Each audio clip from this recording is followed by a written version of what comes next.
Subscribe করে নিও আমার চ্যানেলটা, আর পাশে থাকা বেল আইকনটা ক্লিক করে দিও যাতে আমার সমস্ত ভিডিও নোটিফিকেশান তোমাদের কাছে পৌঁছে যায়। লাইক করে দিও, শেয়ার করে দিও, আর কমেন্ট করতে একদম ভুলো না। Hello guys, welcome back to my channel খাই খাই। তো আজকে আমি চলে এসেছি তোমাদের সাথে আবার একটা নতুন ভিডিও নিয়ে। তো কি ভিডিও সেটা দেখতে গেলে গোটা ভিডিওটা দেখতে হবে। এটুকুই বলতে পারি তোমাদের যে এমন একটা ভিডিও করছি যেটা তোমরা আগে কখনো এই রেসিপিটা ট্রাই করোনি। একদম নতুন ধরনের নতুন কিছু বানানোর চেষ্টা করেছি।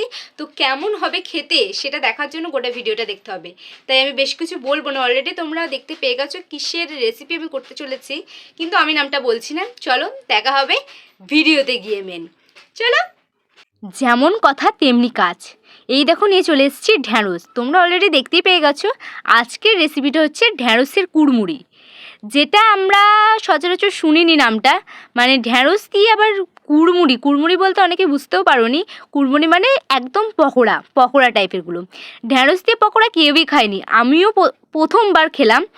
এখানে ঢ্যাঁড়সের কথা থাকলেও শুধুমাত্র ঢ্যাঁড়স দিয়ে আমি করছি না, টমেটম, গাজর, লঙ্কা এটা দিয়েও পকোড়া বানানো হচ্ছে। তাহলে দেখো যে কিভাবে আমি এত সুন্দরভাবে এই সবজিগুলো দিয়ে পকোড়া বানাচ্ছি। তো দেখো, প্রথমেই একটা বাটি নিয়ে নেবে, একদম ফাঁকা বোল। এটা ভালো করে ধুয়ে পরিষ্কার করে রেখে দেবে যাতে জল না থাকে। আমার এক ফোঁটা জল পড়ে গেছে, যাই হোক। এরপর যতটা তোমরা ঢ্যাঁড়স দেবে বা বিভিন্ন সবজি দেবে সেই পরিমাণ বা তার থেকে একটু বেশি পরিমাণ বেসন নিয়ে নেবে। আমি এখানে 4 চামচ বেসন নিয়েছি আর অল্প হাফ চামচ মতো নিয়েছি। এটা দিয়ে আমার মোটামুটি কমপ্লিট হয়ে যাবে। তোমাদের যতটা প্রয়োজন ততটাই নেবে। এরপর আমি দিয়ে দিলাম একটু বিট নুন। এটা তোমরা নুনও ব্যবহার করতে পারো।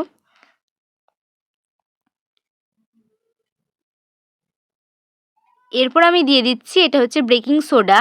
সোডাটা দিলে কি হয় বলো তো, এই যে পকোড়াটা করব বা কুড়মুড়িটা করব সেটা সুন্দরভাবে ফুটবে, মানে ফুলবে আর কি। যত ভালোভাবে গোল গোল হবে আর যত সুন্দরভাবে হবে তত সুন্দরই খেতে লাগবে। তো এরপর হলুদ দিয়ে দিলাম, দেখতেই পেয়ে গেলে। আর এটা হচ্ছে লঙ্কা গুঁড়ো। তোমাদের যতটুকু ঝালের প্রয়োজন ততটুকুই দিও, কেননা এখানে লঙ্কার পকোড়াও আমি করছি, তাই জন্য একটু লঙ্কা গুঁড়ো কমই দিয়ে দিলাম। আর এটা হচ্ছে চালের গুঁড়ি। চালের গুঁড়িটা তোমরা ইউজ করতেও পারো, না করতেও পারো, এটা অপশনাল। আর যদি ইউজ করো সেক্ষেত্রে ভালো হবে খেতে। তারপর জল দিয়ে দিলেই, জল দিয়ে ভালো করে নাড়তে হবে। যত ভালোভাবে নাড়তে থাকবে, ভালো করে ফেটাতে থাকবে, তত সুন্দরই কিন্তু খেতে হবে। তাই ফেটানোটা কিন্তু মাস্ট। এই দেখো, হাত দিয়েই সব কিছু হয়, বাঙালির হাত ছাড়া কিছুই চলবে না। চামচ দিয়ে ট্রাই করলাম, চামচ দেওয়ার থেকে হাত দিয়েই বেটার হচ্ছে, সেই জন্য হাত দিয়েই করলো মা। এরপর গ্যাসটা জ্বালিয়ে নিয়েছি, কড়াইটা বসিয়ে দিয়েছি। কড়াইতে আস্তে আস্তে গরম হতে থাকুক। এরপর আমি তেল ঢেলে দেবো, তোমরা রিফাইন অয়েলটা ব্যবহার করো। এই দেখো, তেল আমি ঢেলে দিলাম। যেহেতু আমরা কুড়মুড়ি বা পকোড়া বানাবো সেহেতু তেলের পরিমাণ একটু বেশিই লাগবে। তেলটা একদম গরম হতে থাকুক, আর গ্যাসের ফ্লেমটা একদম মিডিয়ামে রাখবে। খুব বেশি জোরেও দেবে না, আবার খুব আস্তেও দেবে না। আর বলে দিই, আমি তোমাদের বলতেই ভুলে গেছি, এই যে সবজিগুলো কাটা আছে এগুলো আগে থাকতে নুন মাখিয়ে রেখে দেওয়া হয়েছে। নুন মাখিয়ে রেখে দিলে ভেতরে নুনটা যাবে আর আরও ভালো খেতে লাগবে। এরপর যেহেতু বেসন ফাটানো আমাদের কমপ্লিটও হয়ে গেছে আর সুন্দরভাবে কাটাও কমপ্লিট হয়ে গেছে, তোমাদের কাটার ক্লিপটা মানে ঢ্যাঁড়সটা কীভাবে কেটেছি সেই ক্লিপটা নেওয়া হয়নি। ঠিক আছে, তোমরা এটা কেটে নিতে পারবে আমি জানি। তারপর বেসনের মধ্যে ঢ্যাঁড়সটাকে দিয়ে আস্তে করে তেলে ছেড়ে দিলাম। কেমন হবে, কেমন খেতে হবে একটু ভাবনা চিন্তার মধ্যেই ছিলাম। তবে যাই হোক, আশা করি ভালোই খেতে হবে। খেয়ে তোমাদের বলবো। গোটা ভিডিওটা কিন্তু দেখতে হবে। তোমরা অনেকে আমাকে এতদিন ধরে প্রচুর সাপোর্ট করেছো। আমি হয়তো রেগুলার বেসিকে ভিডিও দিতে পারছি না ঠিকই, কিন্তু আমি চেষ্টা করছি সপ্তাহে একটা করে অন্তত দেওয়ার। কোনো দিন মিসও যাচ্ছে। আমি জানি তোমরা আমার সাপোর্টে আছো, তোমরা আমার পাশে আছো। তোমাদের অনেক ভালোবাসা আমার আরও লাগবে।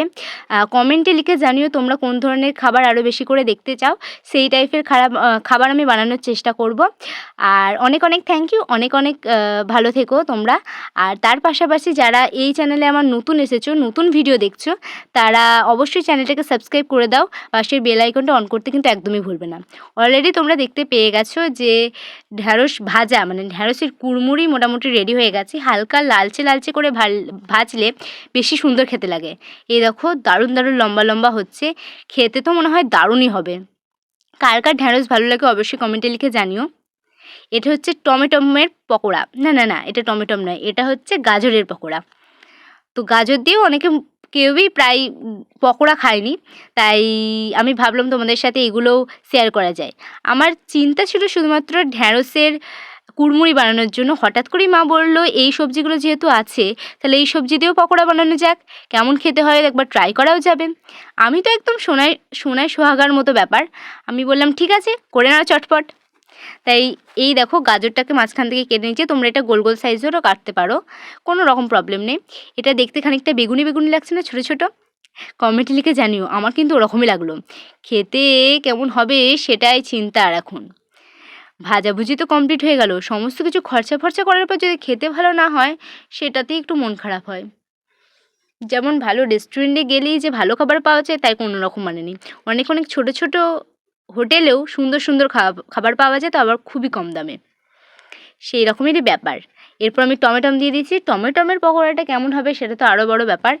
আর তেলটা দেখো ফুটছে একটু বেশি, ছিটকে লাগতে পারে, তোমরা একটু দেখে দিও। যেহেতু টমেটমের মধ্যে জল থাকে সেহেতু তেলের মধ্যে ছাড়ার সময় এরকম ছিটকে লাগতে পারে, তাই একটু দূর থেকে ছাড়ার চেষ্টা করো। এই দেখো টমেটম ভাজাও মোটামুটি কমপ্লিট, মানে টমেটমের পকোড়াও মোটামুটি কমপ্লিট হয়ে গেছে। এরপর বাকি আছে শুধুমাত্র লঙ্কাটাকে মাঝখান থেকে চিড়ে নেবে। তোমরা দেখতেই পেয়ে গেছো এখনও অলরেডি যে লঙ্কাটাকে মাঝখান থেকে চেরা হয়েছে। তোমরা যদি লঙ্কার পকোড়া খেয়ে থাকো আগে অবশ্যই আমাকে কমেন্টে লিখে জানাবে।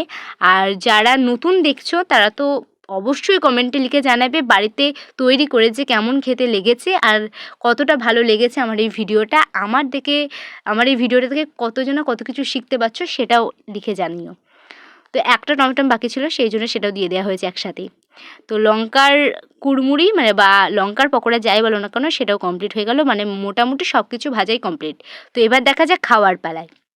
এই দেখো এটা হচ্ছে ঢ্যাঁড়সের কুড়মুড়ি, এটা হচ্ছে গাজরের পকোড়া, দেখতে পাচ্ছ এটা হচ্ছে লঙ্কার পকোড়া, লঙ্কা ভীষণ ঝাল তাই আমি কমে নিয়েছি। আর এটা হচ্ছে টমেটমের পকোড়া, টমেটমের পকোড়াগুলো খুব সুইট দেখতে হয়েছে। মাঝখানে সস নিয়ে নিয়েছি, দেখবো সস দিয়ে কেমন খেতে লাগে, যদি ভালো লাগে তো খাবো, আর যদি ভালো না লাগে তাহলে শুকনোই খাবো। এগুলো না খেতে ভীষণ ভালো লাগে।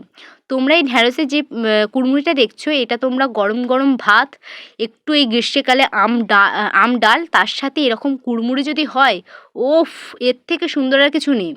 ঢ্যাঁড়সের কুড়মুড়ি খেয়ে আমার ভীষণ ভালো লেগেছে, আমি তো 10/10 দেবো। এই রেসিপিটা ভীষণ ভালো, তোমরা অবশ্যই ট্রাই করে দেখো। কিন্তু সস দিয়ে খেতে আমার অতটা ভালো লাগেনি, তাই শুকনোটাই আমি খেয়েছি। শুকনোটা খেতেই আমার ভীষণ ভালো লাগছিল, এত সুন্দরভাবে খাচ্ছিলাম মনে হচ্ছিলো খেয়েই যাই। তোমরা যে ভাত ডাল খাও তার সাথে এরকম আলু ভাজা, ঝুড়ো ঝুড়ো আলু ভাজা যেটাকে আমরা বলি, সেটা দিয়েও যেমন সুন্দর খেতে লাগে ভাত, তেমনি এই ঢ্যাঁড়সের কুড়মুড়ি দিয়েও কিন্তু সুন্দর খেতে লাগে। তোমরা অবশ্যই একবার ট্রাই করে আমাকে অবশ্যই জানিও। আমিও একবার শুনতে চাই তোমরা কজন ট্রাই করলে আর কেমন খেতে লাগলো। এই দেখো এটা হচ্ছে, শুনতেই পেয়ে গেলে দেখতেই পেয়ে গেলে, এটা হলো টমেটমের পকোড়া। টমেটোর পকোড়াটা আমার প্রথমে ভাবলাম যে কেমন লাগবে খেতে, যেহেতু ভেতরটা জল জল পড়া, অনেকে কাঁচা টমেটো খায় কিন্তু আমার ভালো লাগে না, কিন্তু পকোড়া খেতেও কিন্তু আমার ভীষণ ভালো লাগলো। সবচেয়ে বেশি ভালো লেগেছে ঢ্যাঁড়সের কুড়মুড়ি, আর এইটা মানে হচ্ছে গাজরের পকোড়া। গাজরের পকোড়াটা খেতে আমার আরও ভালো লেগেছে, ভীষণ ভালো লেগেছে। তোমরা অবশ্যই ট্রাই করো, দেখতে থাকো নতুন নতুন ভিডিও, নতুন নতুন রেসিপি। লঙ্কাটা ভীষণ ঝাল, আমি ভাবছিলাম খাবো কি খাবো না, করতে করতে হলাম না এক কামড় দিয়ে দেওয়া যাক ঠাকুরের নাম করে। ঝাল লেগেছে, যেহেতু ঝাল লেগেছিলো সেই জন্য ভাবলাম টমটম সসটা খেয়ে নিই। তো ভিডিওটা দেখতে থাকো, চলো বাই।